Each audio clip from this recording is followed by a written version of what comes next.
Hi, and welcome to What's New in Jenkins LTS.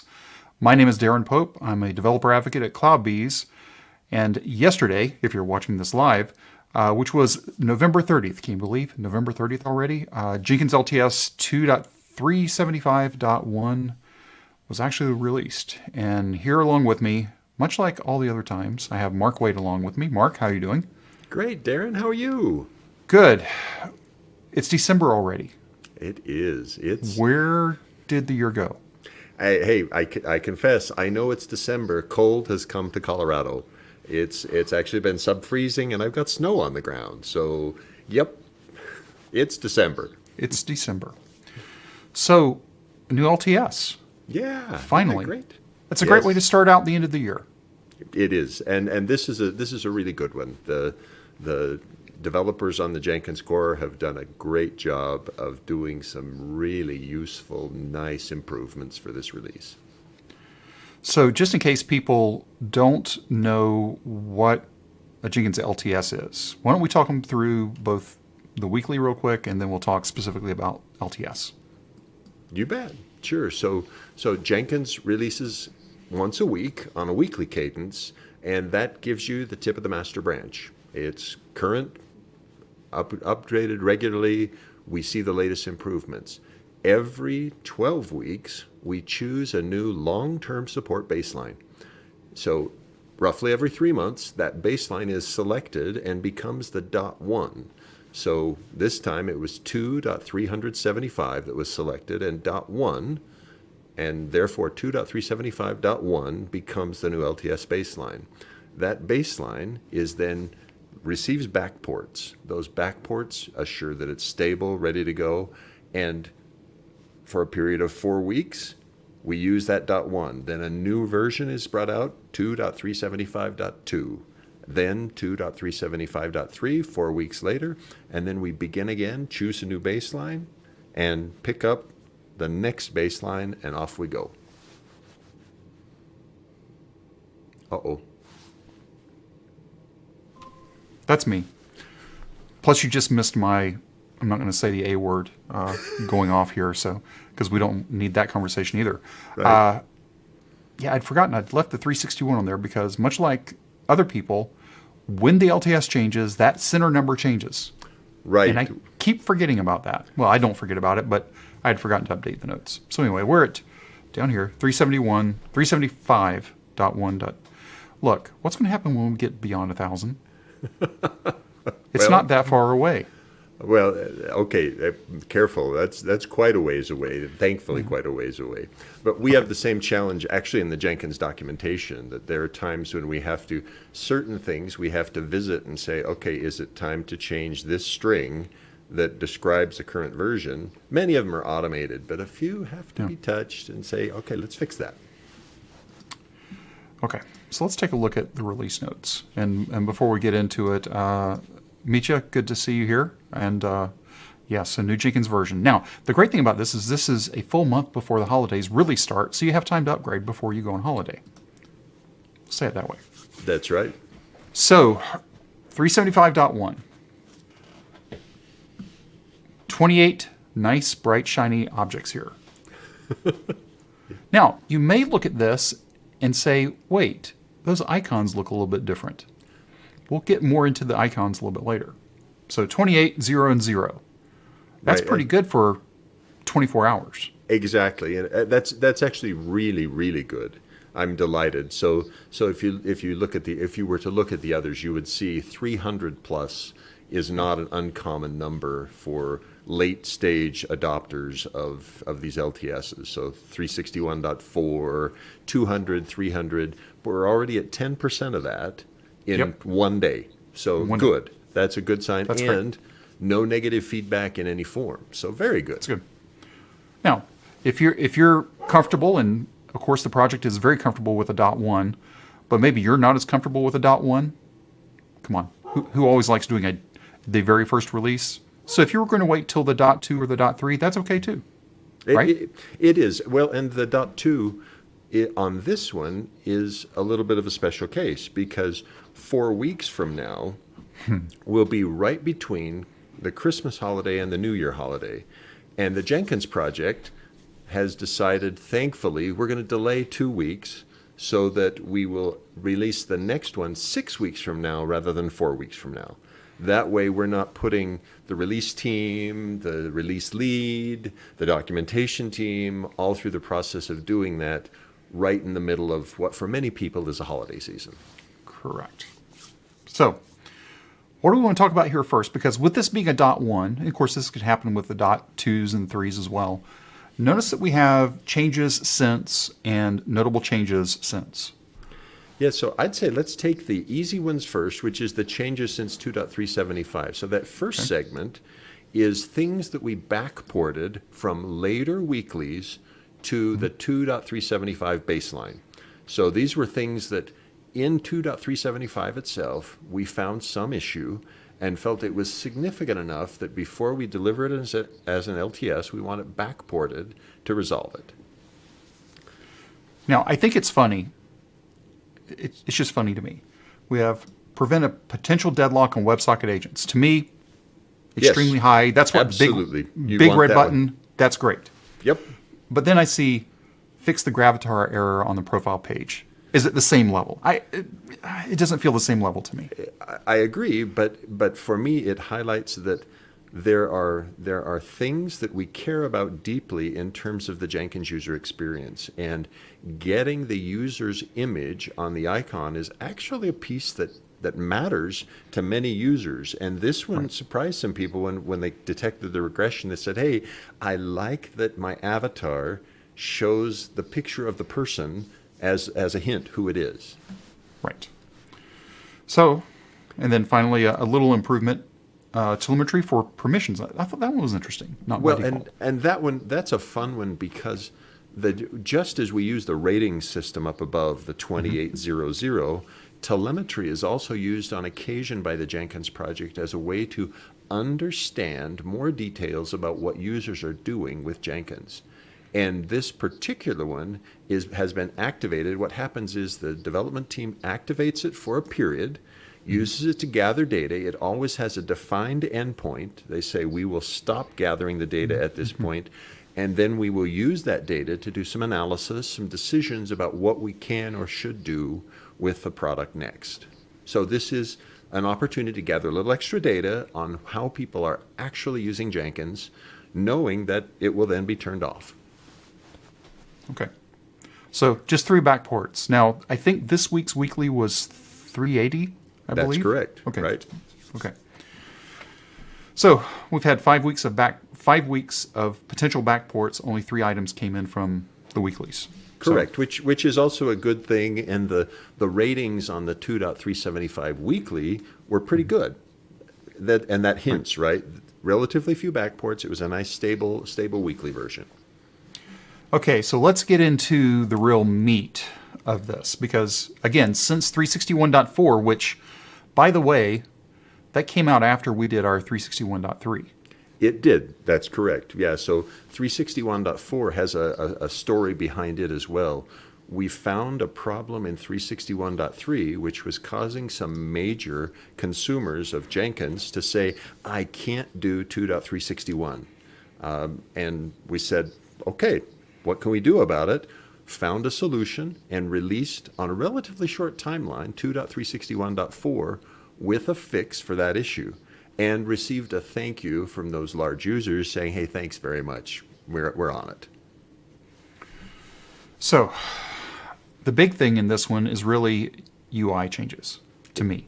It is.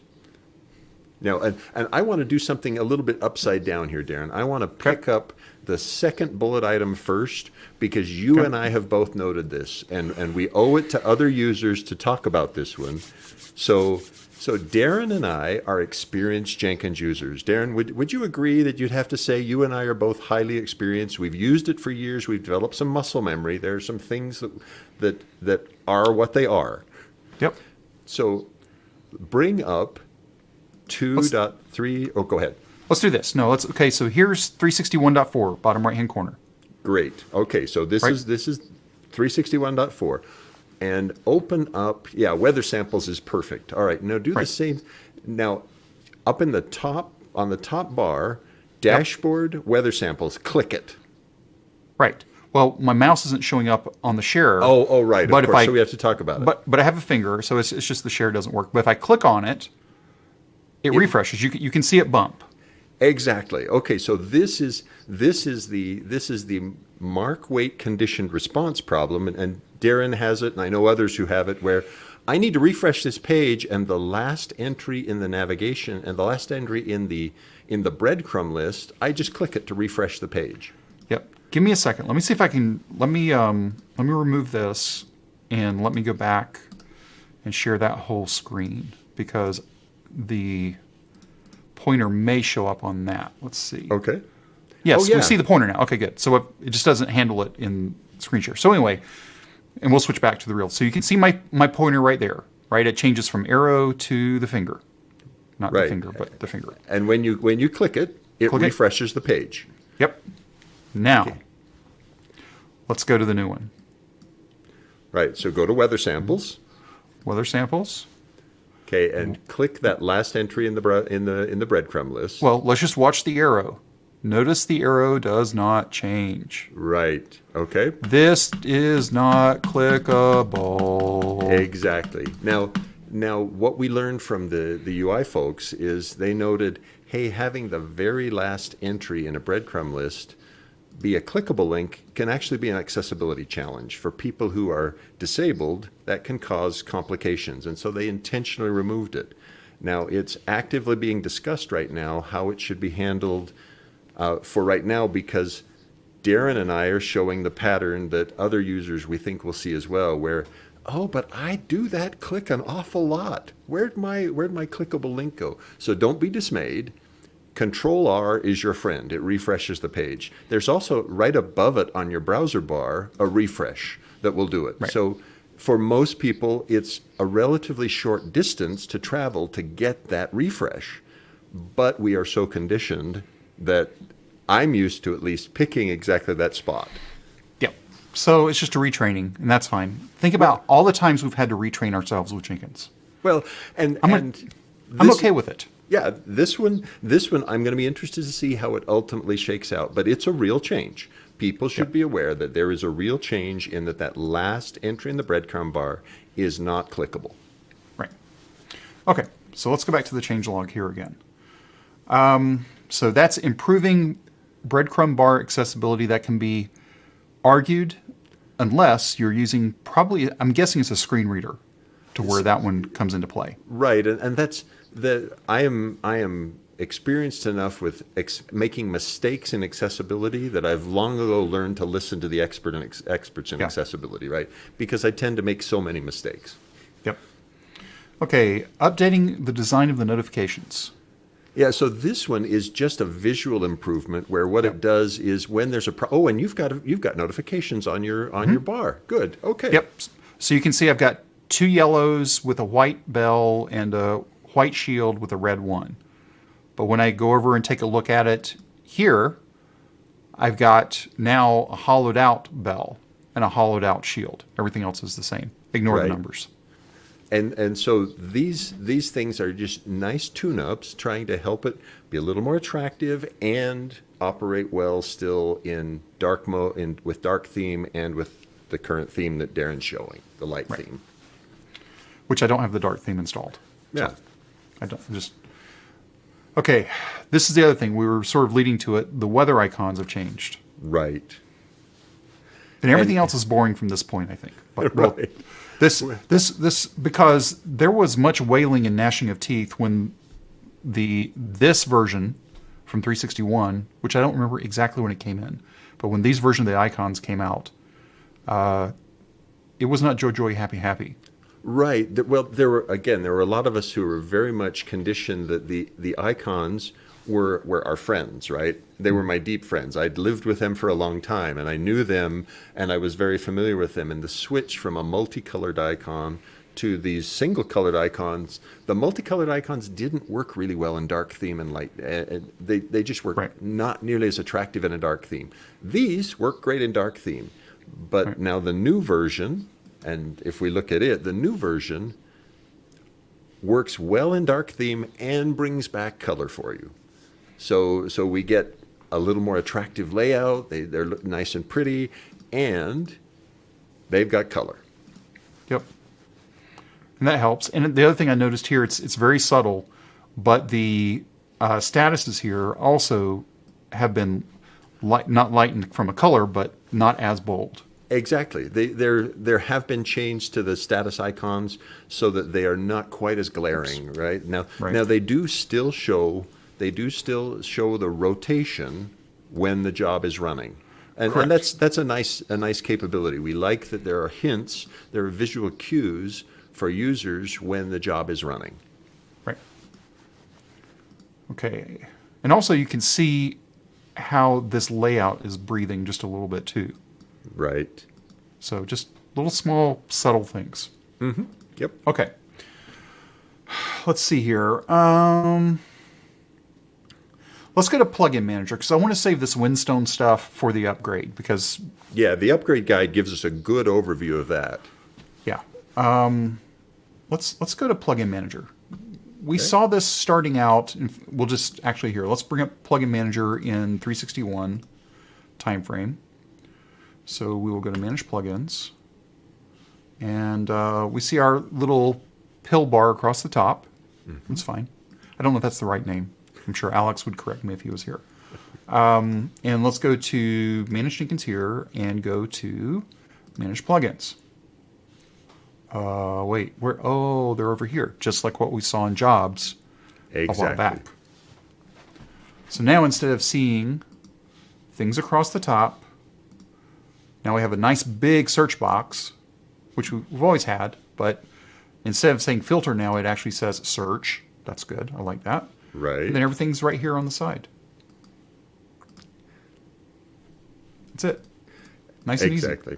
Yep. And that bigger search box with the word search plugin updates or search installed plugins. Right. Nice improvement to tell people very clearly, visually, this is where you need to do your work. We had users for quite a while who were perplexed. Okay, I clicked the available plugins list, and where's my plugin? All sorts of interesting challenges with the filtering. So good that we're back to nice big box, looks good. If you are someone that actually has a MacBook, some flavor that has a touch bar on it, there's things for the touch bar. I don't have a touch bar machine, so I can't test it. Right. I just have to trust that it's there. Uh-huh. Okay, so there are a couple of more, Darren, that I want to touch on. I'm not sure if we're in the list here. One is go back to 375.1 in the UI because there's a search hotkey now. Notice up at the top in the top bar, search has Control K available to get right into it. Right. Okay. I can do that. Well, actually, for me, there it goes. Yeah, for you, it's what, Command K? Yeah, exactly, Command K. Which, by the way, since we're here, is the same as what we see when you're searching Jenkins. Right. So the Jenkins.io site, and by the way, extra special thanks to Gavin Mogan and to Algolia for the new and improved search of the Jenkins.io site. That thing is awesome. Yes. So Command K, or in my case, Control K, gets me. Now there's an additional addition. So take us on this one to a job view. So a job history view. For instance, look at either one of the failed jobs, one of the past jobs that you were using there. Okay. Notice that in the filter builds field on the bottom left, there's a slash. When you press the slash character, it's going to focus you right into that field, and there you are. Okay. So if I'm anywhere on the screen, which you can't see my mouse now, but I'm not there, and I hit slash, you are now filtering that list of builds, right? And now there are users, there are some people like me who I will sometimes adjust my build description based on the results of the build to give me some important attribute from inside the build. And that filtering lets me then narrow what I'm seeing to only those things which match the conditions that I had put into my description. Got it. So we got Command or Control K, we got slash. Right. Now we can predict that there will probably be other hotkeys added over time, but they're progressing carefully on this one, because once you've added a key, we start building people's muscle memory, right? They start Click, remembering. click, click. Yes. Exactly. And therefore, you have to be very careful that you add these things judiciously, wisely. For instance, we just saw a pull request. I just saw a pull request coming in to add search into the Manage Jenkins page. And it's like, oh, that's a nice one. I've liked that. So that kind of thing. Okay. Back to the changelog. Yeah, back to the changelog. Okay. What else? So let's see. Other fun ones here. Wait, I had to ask. Fixed sorting of British currency in tables? See, isn't that great? This is trying to be international here, right? Okay. When you got a pound sign in the and a pound sign in this case means the currency pound, not the hash mark. Hash mark. Right. Yeah. When you've got a pound sign in your tables, it was sorting incorrectly, and that's been Interesting. fixed. Yeah. Now Okay. we could for instance look at manage users if we want to see another example of a transition from top menu to sidebar. That is a good idea, because that one, I actually, on my primary Jenkins that I run inside my house, yes, I run Jenkins in my house, I upgraded it yesterday. This was the other thing that was nice too, because Alex was the release lead for this one, correct? Right. Which he's in Germany. which is 6 hours ahead of me and 8 hours ahead of you. Right. So when I woke up yesterday and finally got in the office about 6, it was already there. Right. It is nice when the release lead is in Europe, because they're up. For those of us in the States, it's very nice when the release lead is there. Exactly. Yeah. Exactly. Very great. So I want to go to manage users. Right. So this one threw me off, because let's go back and take a look at it in previous life. So manage users. So we had this left nav going on, but now we moved away from the left nav, Right. and now I just create user, or I edit user. Notice there wasn't a whole lot going on here. It was either create user or users or manage Jenkins, but now all I really need is a create user, and then I can click on manage Jenkins in the breadcrumb, because it's not at the end of the breadcrumb. I can click on it. Right. So now I've got the full width of whatever my viewport is to do that, instead of wasting the left nav. Exactly. And that left-hand side, the side panel, is likely to go away in more places where it's not useful. And this manage users is a good example of that. Hint. Oh, whoops, there wasn't much useful there. There's actually one even better than that for me, and that's configure system. Oh, good. Yeah. Because configure system, we've all been used to seeing configure system, and we'd have everything and its brother and aunt and uncle going down the side. Yes. But now, when we take a look at configure system, come on, work with me. Now it's the full width. Right. So now you get full benefit of the screen without fighting with that sidebar that really was not providing much useful context for you when you were doing system configuration. When you're in system configuration, executor status and build queue status, I inevitably collapse those things anyway. Right. View definition, build history, none of that made any sense really in this context. So, hey, here we are. It's nice having managed Jenkins here on the side, but I've got it in the breadcrumb.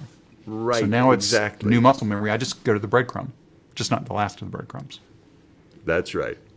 Okay, let's go back over to the changelog.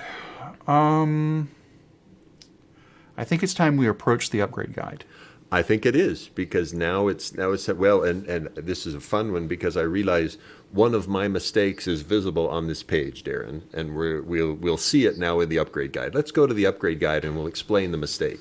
Okay, so if you don't know how to get to the upgrade guide, at the very top of the changelog, there's always a link to the upgrade guide. So when you click on that, it's going to take you to the everything, but then you just want to go to here. Now, you could drill, if you're doing older versions, you can go right to that version, but I always recommend just going to the general page. And then you scroll the whole page, because no matter which version you're on, if you're coming in, let's say we're going to wait and go to the dot 3 for the end of the 375, you would need to know what we're getting ready to show you right now for the dot 1. Right. Otherwise, you would be potentially in deep Well, trouble. it's not uncommon for the .2 and the .3 of an LTS to have have a a couple more, relatively too. minimal Yeah. changelog or a minimal upgrade guide, and you need still to know what the .1 upgrade guide said. And this one is a doozy. I love this one. I think this one's great, but there's some things in it. So the mistake I'd made in reviewing the changelog was that the upgrade actually moved us from the old Winstone version to Winstone 6.6, but the changelog says 6.4, and there were important changes in that delta from 6.4 to 6.6. So there are some changes here in the servlet container, in the container that we use to do HTTP for Jenkins. Several? Yes, it's really pretty More cool. than several. Yeah. Right. So the one that bit me personally Uh-huh. was handler count max and handler count max idle. Because I had those in my system config file. Interesting. Okay, and they've been inactive, no impact on the product, and yet they were in your configuration file. They were still in my config file. So when I tried to start up afterwards, which fortunately I already knew it based on something else I was doing, Uh-huh. but when I brought it back up, it was like, nothing happening. And then I went and looked in the thing, and it said unrecognized option, I think was the error. Right. And it's a hard stop. I mean, it sees it. It's like, I don't know what you're telling me. Right. And I think that's actually the correct behavior, rather than hiding from you the fact that, oh, I'm going to just ignore your requesting something. In this case, if you were to need to change the handlers, you've got to do it a different way. Correct. So here's what I'm saying. Now, I've cleaned up since I've got this installed yesterday. If you've gone in and installed Jenkins initially with the RPM, this is primarily RPM. You may run into this with the deb as well. I haven't tested that one specifically. But if you've initially installed using an RPM and you made a bunch of changes, but since that point in time you've just been dropping in new war files, these kinds of things will bite you really, really fast.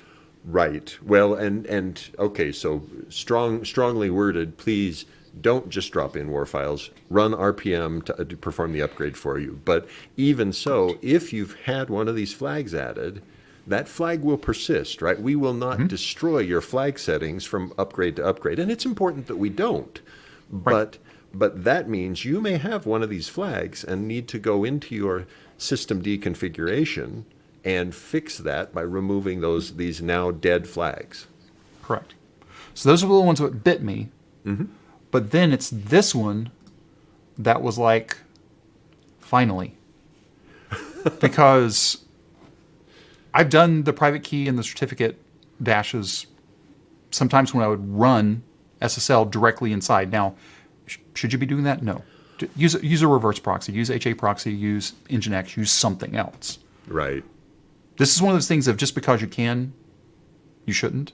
Wait, did I say that backwards? Yeah, just because you can, you shouldn't. Yeah, that's what I'm trying to say.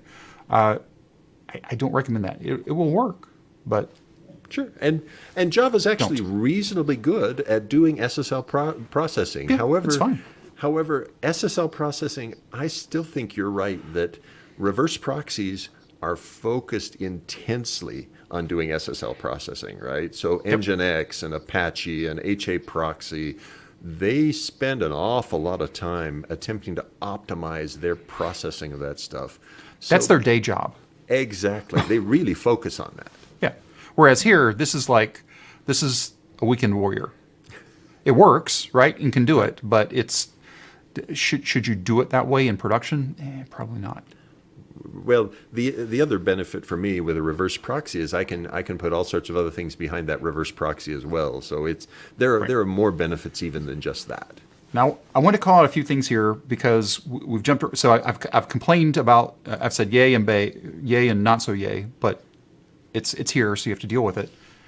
Let's talk about this. These flags, the HTTP, have been printing out deprecation warnings since 2016. Right.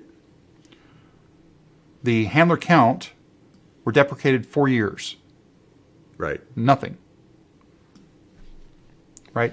We had another one here with the AJP. Typically, you see this in Tomcat. Right. Right.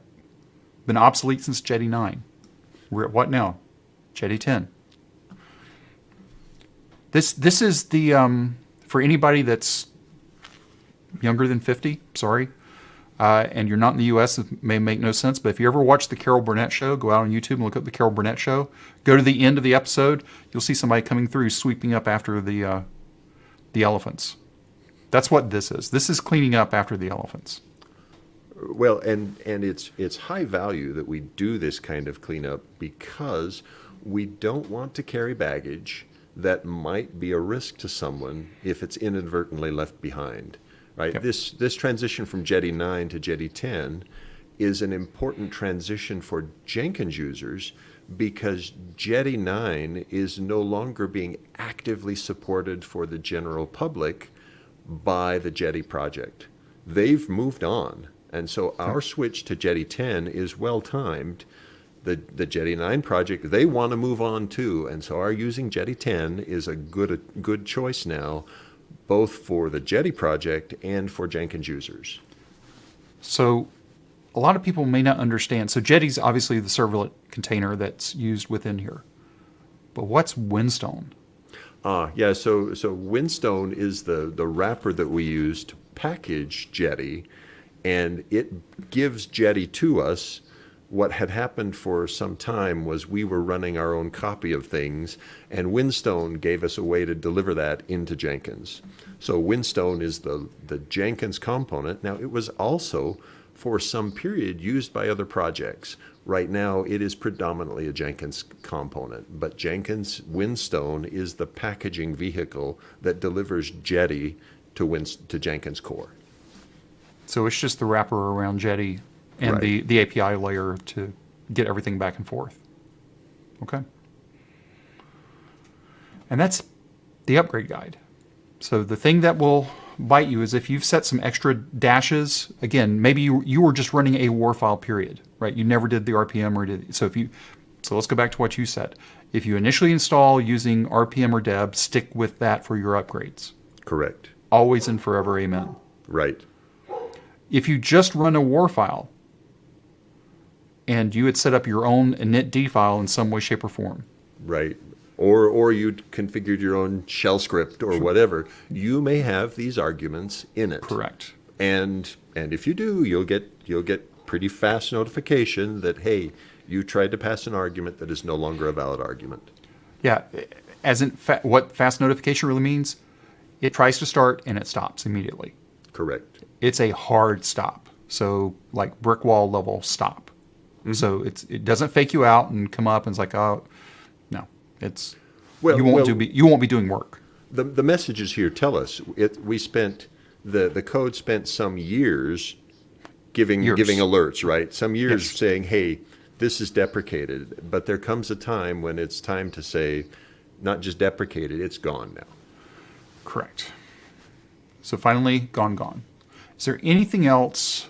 Whoops, did the wrong thing here. Is there anything else we need to discuss from the changelog? I think if we take, let's see, there were one or two other items. No, because the other things are really, some of them are important and useful, but internal, or mostly internal, and no shame in having those. It's good that we note them.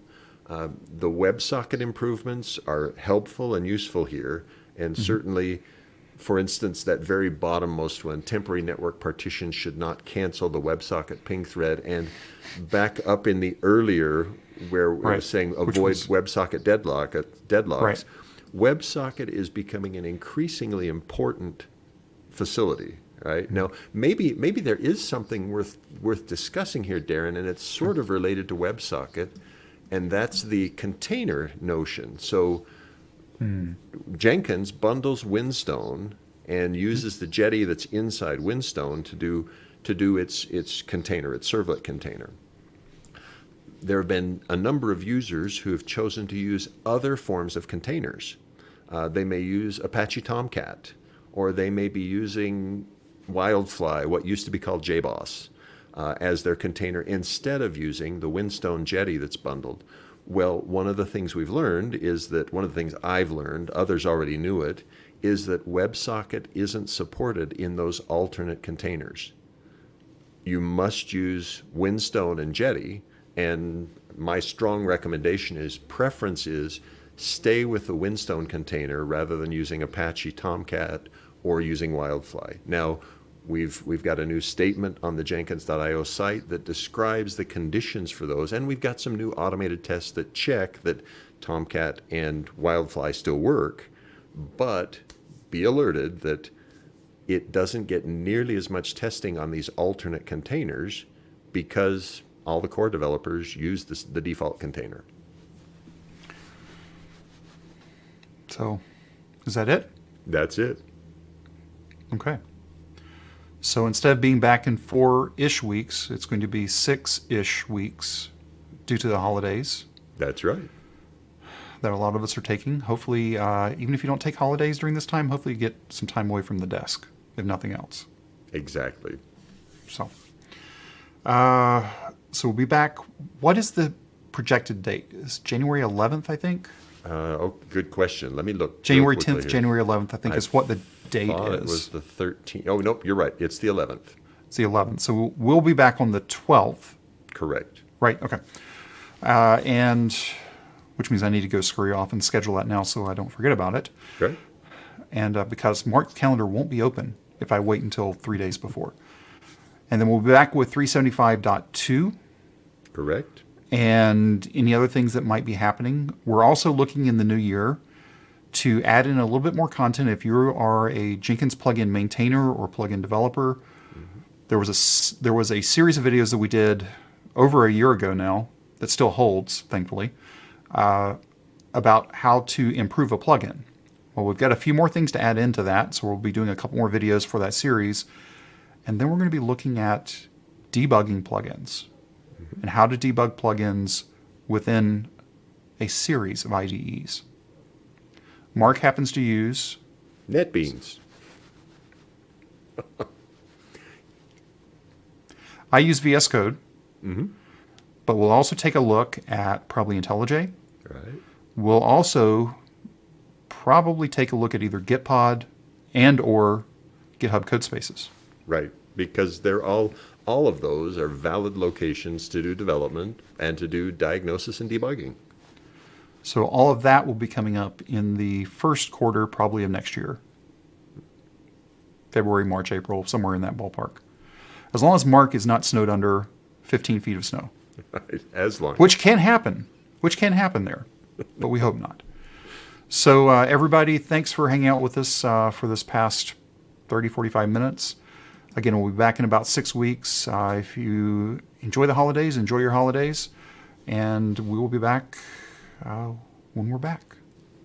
Mark, thanks for hanging out. I will say to Mark, Merry Christmas, Happy New Year. I think everybody can agree on, even if you don't agree on the holidays, here's the one thing we can't agree on. Happy New Year.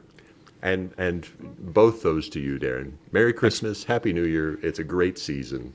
End of year is a marvelous time to celebrate. Now let's go schedule some things on a calendar.